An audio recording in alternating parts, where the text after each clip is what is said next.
2020, the year that brought us many challenges and losses. Yet we continue to count our blessings of life, health, family, and virtual friendships. Because of COVID restrictions, Thanksgiving this year will be very different from other years, with only a few close family members and maybe some friends.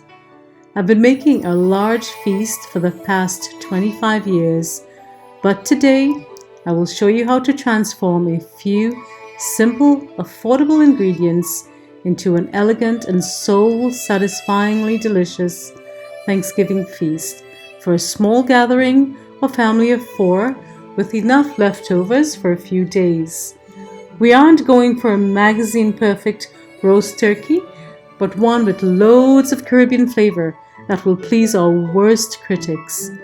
I hope you'll join me in my Caribbean kitchen today, and if you are, let's start cooking!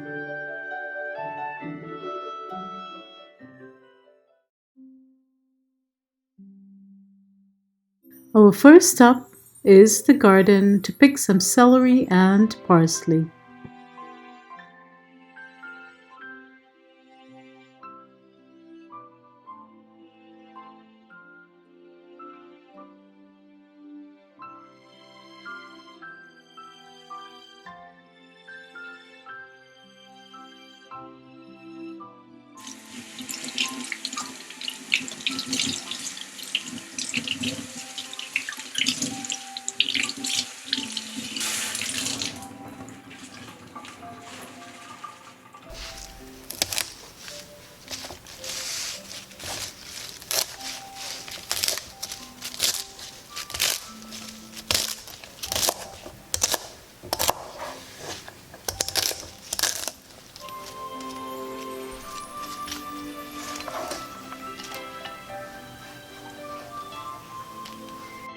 This turkey recipe has a perfect balance of sweet, spicy, and savory flavors. A secret recipe more than 2 decades in the making. First, we'll make our very special seasoning for our turkey. In a blender, we'll add an onion, a carrot, celery and parsley. We'll also add a couple of cloves of garlic, 5 pimento peppers, hot pepper, a bunch of thyme, and 4 or 5 scallions. We are essentially making a special blend of green seasoning. And we'll add just enough water to blend it into a smooth paste.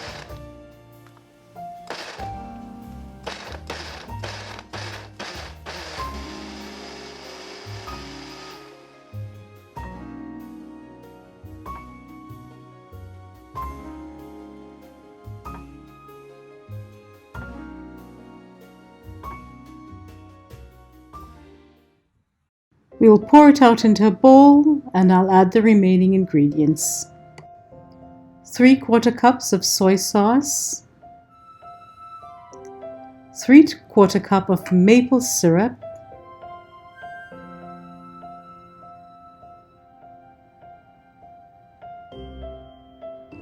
and 1 to 2 tablespoons of browning.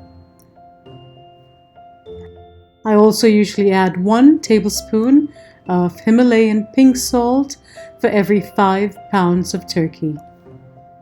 We want a salty, sweet, spicy base to penetrate the fibers of your turkey. I'm also adding a little less than a half cup of oil to help with the marinating process. They open up the country Monday? You sure? Yeah. We're only talking for the...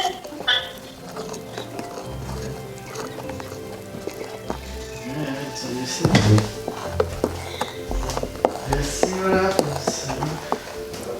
We won't drop this yet.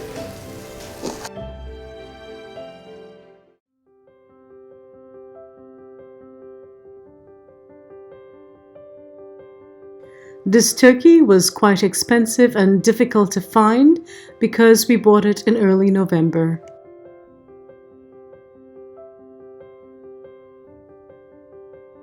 You're not going anywhere. No, filming. Oh, we're filming turkey. Oh, you're gonna make it? First, we'll remove the neck, which is always stuck in the cavity of the turkey. And a little later on, you'll see where they usually hide the giblets. We'll add about a half cup of vinegar to a bowl or basin of water. I'm also squeezing in the juice of a lemon. And then I'll place the turkey in and soak it for about 15 to 20 minutes. Next, I'll give the turkey a good inside-out Caribbean style scrub down.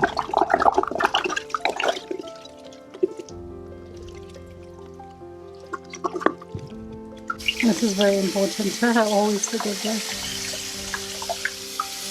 Making sure to remove any excess fat, skin, slime, feathers, or undesirables.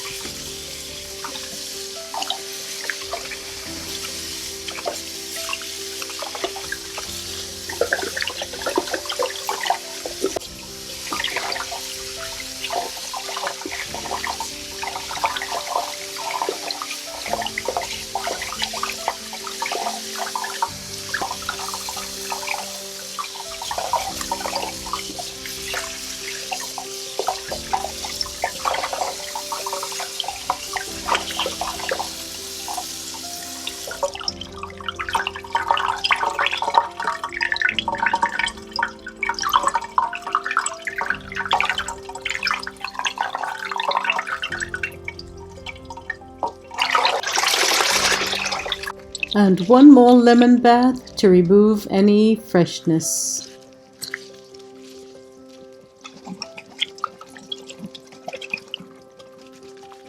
Taking the time to wash your turkey properly is imperative if you wish to remove that stale, frozen or freezer taste that could be one of the main reasons why so many people have come to dislike turkey. Now that our turkey is sparkling clean, it will allow for all the seasonings that we're about to add to really penetrate and flavor the meat.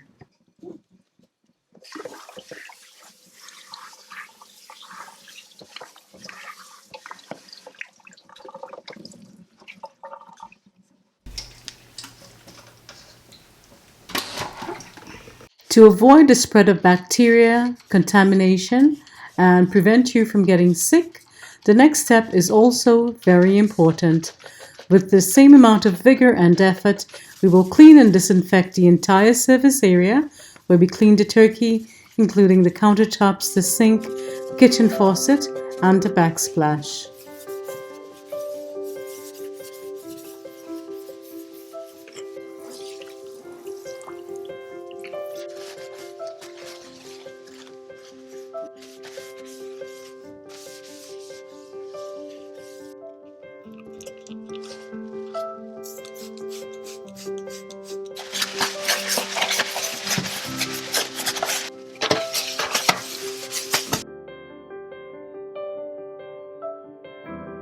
Next, we'll season the turkey, and I like doing this 4 to 7 days in advance.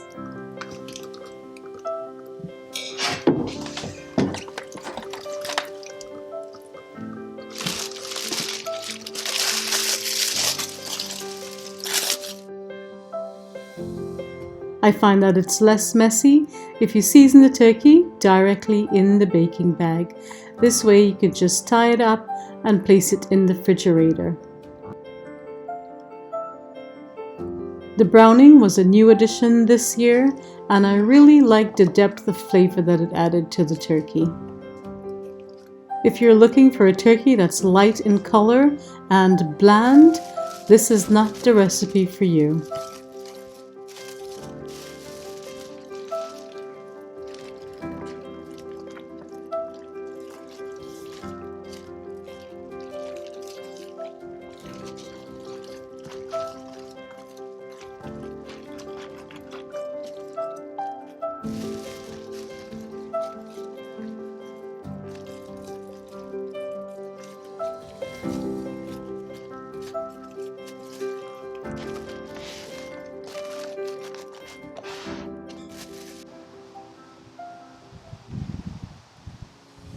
If you're serving the turkey for lunch, it is very important to wake up early to remove it from the fridge and bring it to room temperature before placing it in the preheated oven.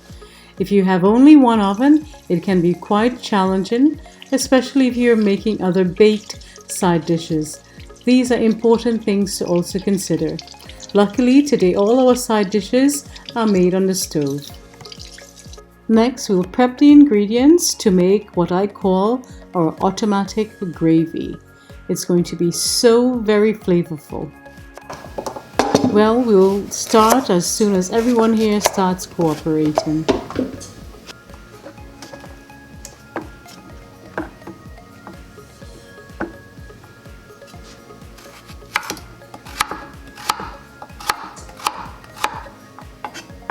I'm roughly chopping about 4 carrots, 2 large onions, a couple of stalks of celery, and parsley.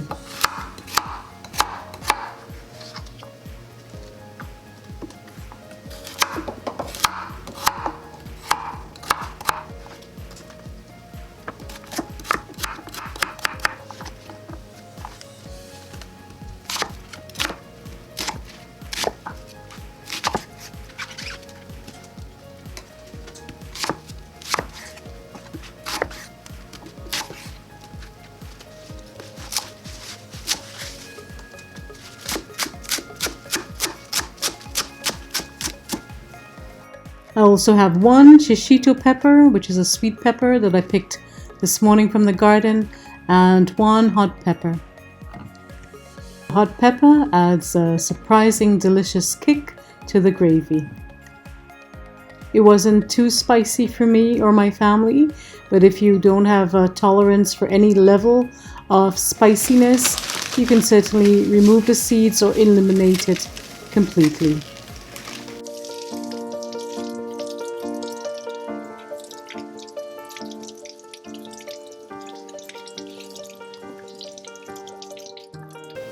Next, we'll evenly disperse the ingredients in the tray of a roasting pan.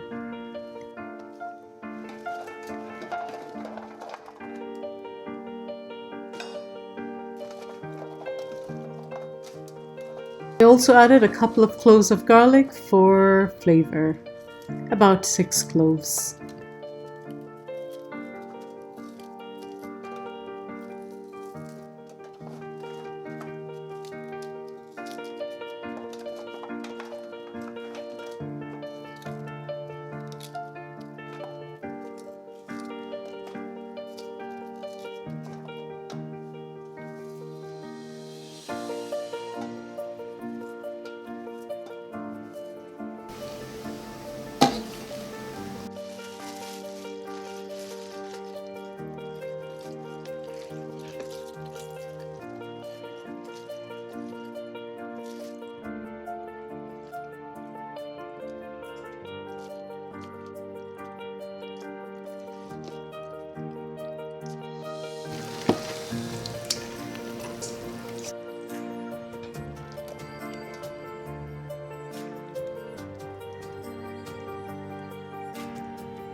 I'm brushing off all the excess seasonings because it will burn.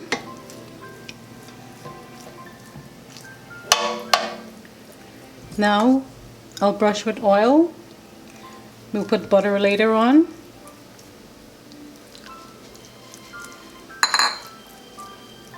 Okay, and now we'll place it in the oven.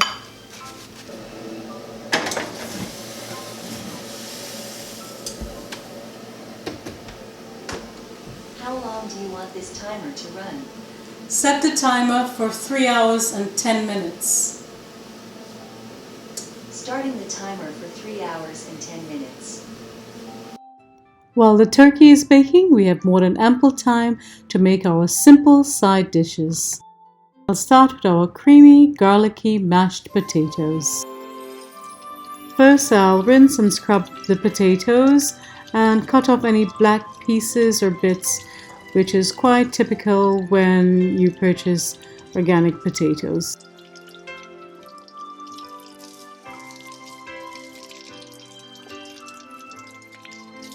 I'll fill a pot 3/4 way with water, add 2 tablespoons of Himalayan salt, place it over medium-high heat, and I'll add the potatoes, along with 2 cloves of garlic. Being cognizant of the length of this video, I'll share this recipe in my next video. So the turkey's been cooking for 1 hour. There's not even a lot of sauce at the bottom. I'm going to pour the stock at the bottom, about 2 cups, 2 to 3 cups.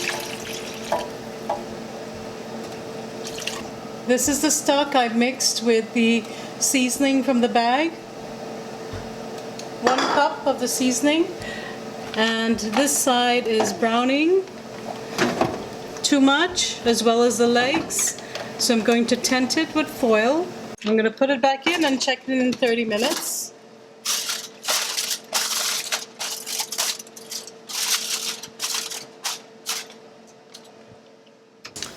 The potatoes are tender, firm but still tender. The fork pierces easily into the potato, so now we'll drain it.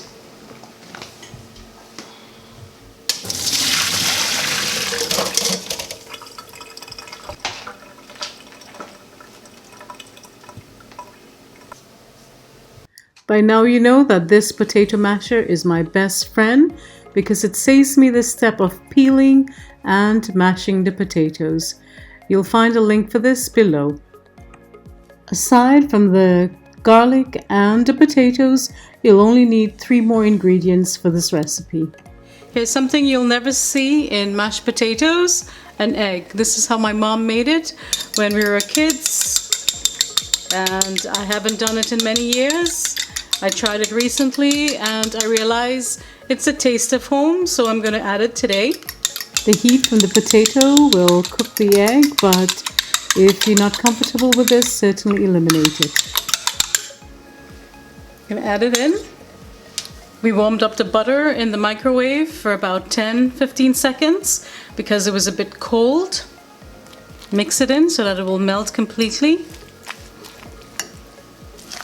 This is a recipe my mom picked up when she lived in Ireland in her younger days.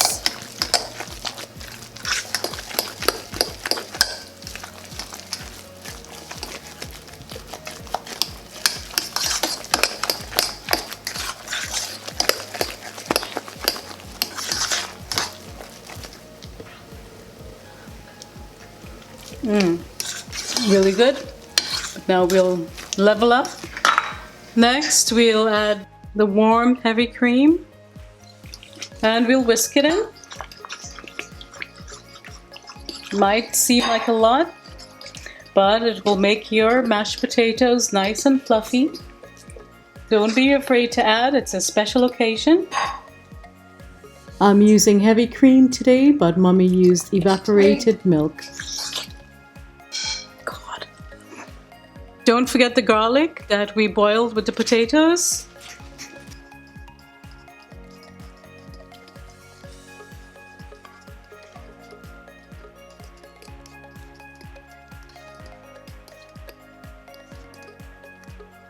We're going to add a little bit of salt,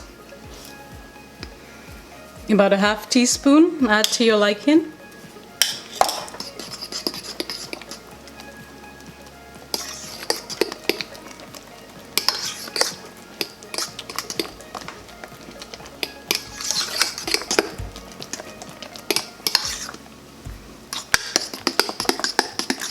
And this was my job growing up. I was responsible for whipping the mashed potatoes every Sunday, or whenever my mom made mashed potatoes. It's always good to get someone's help in the kitchen. softer than this. And you can use a whisk if you want, because someone here is complaining that we're using a fork. He's tired. Continue to whisk, please. We want it nice and fluffy. And we've added a lot of liquid, a lot of heavy cream at this point to keep it nice and fluffy when we're ready to eat.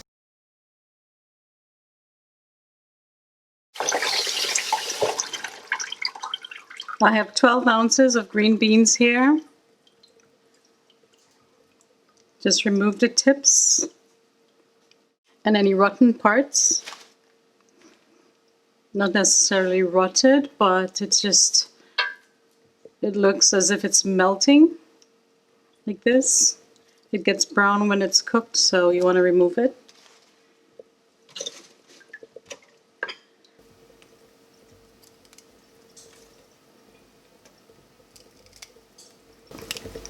Sometimes you get absolutely perfect green beans, and there are times you really have to put in the work to get it prepared.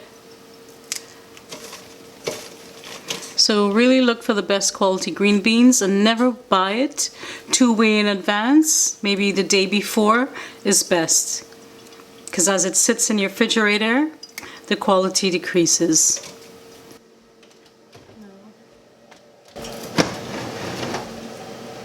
So it's been cooking for 2 hours and we're about to check it.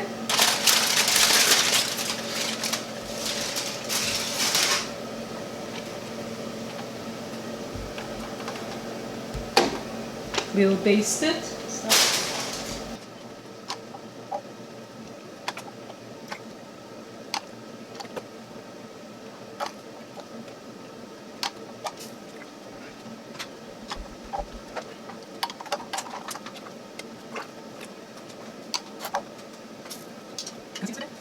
At this point, we remembered that we were gifted a wireless smart thermometer, which eliminates the guesswork when baking or cooking. You simply stick it in the meat of your choice and monitor the temperature on an app on your phone. It even suggests how long to cook the meat to your required doneness. Because it requires charging, we'll baste the meat in the meantime.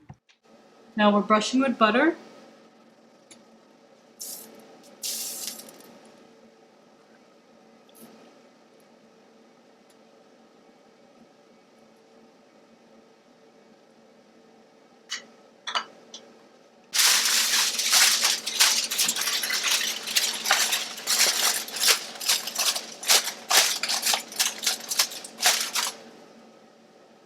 We'll leave it on for 30 more minutes.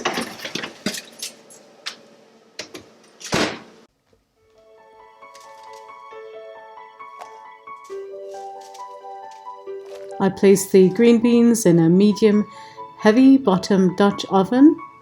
I'm adding 2 tablespoons of extra virgin olive oil. I'll add a 1/4 cup of water to help it to steam. And garlic, according to your liking.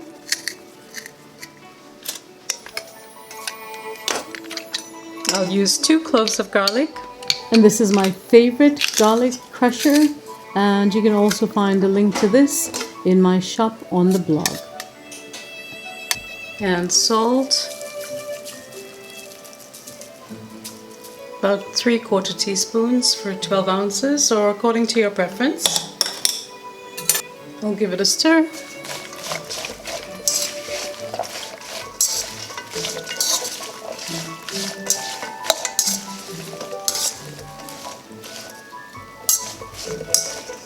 And this is just a simple steamed green beans recipe.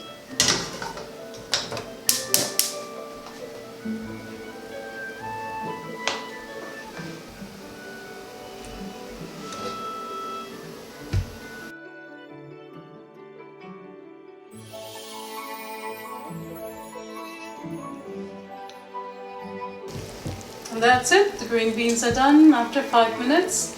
Remove the cover and remove the pot from the heat source. Let's give it a taste. Hot, but still crunchy and delicious. Because this was a last minute idea, do keep in mind that you have to insert it at the beginning of cooking, not at the end of cooking, and also that it requires ample charging time. Clearly, we did most things wrong here because we were not prepared, but we will certainly be using it on Thanksgiving Day.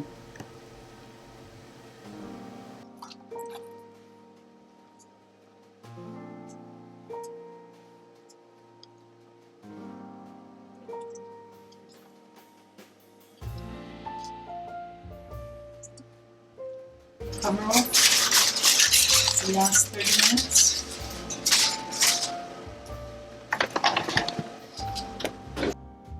In a world of smartphones, smart refrigerators, smart doorbells, smart TVs, smart cameras, smart home thermometers, we also need a smart meat thermometer in our life. There will be no more raw, undercooked or overcooked meat in our kitchen. Next up is a steamed combo of wild and jasmine rice with only 3 ingredients, not including the salt.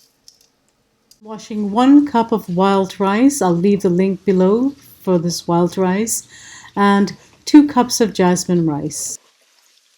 Because the wild rice takes longer to cook, we'll add it first and cook it for 20 minutes, and then we'll add the jasmine rice and cook that for another 10 to 15 minutes.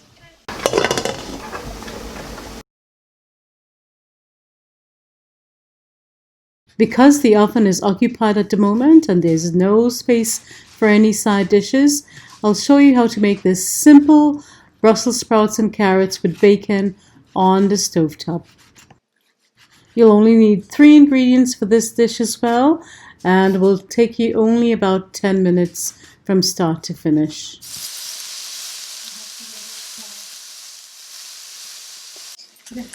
Just throw it in. Once the bacon bits are brown and crisp on the edges, we'll add in the Brussels sprouts and carrots and sear it until it's browned and caramelized. Then we'll cover the pot and allow it to steam until it's fully cooked. Remove the turkey from the oven once it's at your desired level of doneness, and that can be different for many people. Caribbean folks like it well done, others not so well done. Tent it for 10 to 15 minutes to allow the juices to redistribute. Now that the wild rice is cooked, we can add in the washed jasmine rice along with salt and butter. I told you we're keeping it simple today. The turkey is the star of the show. It has so much flavor. These simple dishes will really complement it. I've added 1 teaspoon of salt and 3 tablespoons of butter. The Brussels sprouts and carrots will get all the flavor from the bacon and the caramelization process.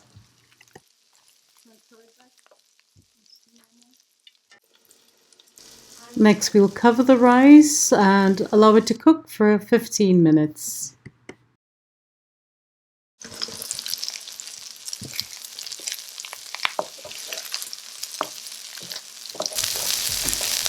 We'll take off the heat now and allow it to cook on the residual heat. After 15 minutes, your rice is ready to be fluffed. You can top it with pomegranate seeds or sliced almonds, toasted in butter, or anything your heart desires. This concentrated stock or sauce at the bottom is absolutely delicious. We'll strain it and add it to a pot. To make the gravy, we'll add a couple of tablespoons of flour. If you're gluten-free, you can certainly eliminate it, but just continue to cook the stock until it thickens.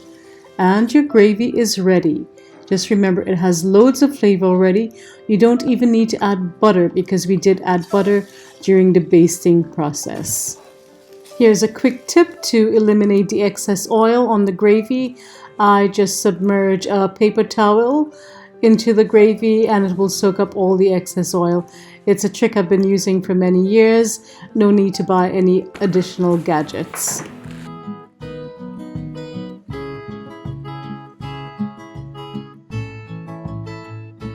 And that's all there is to it, my dear friends.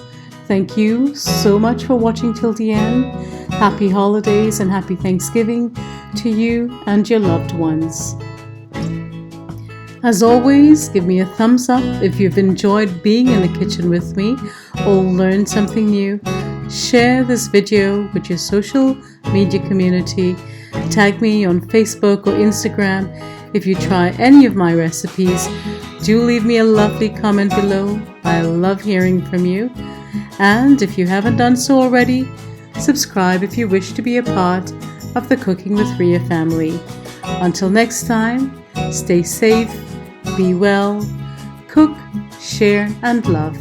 Bye bye.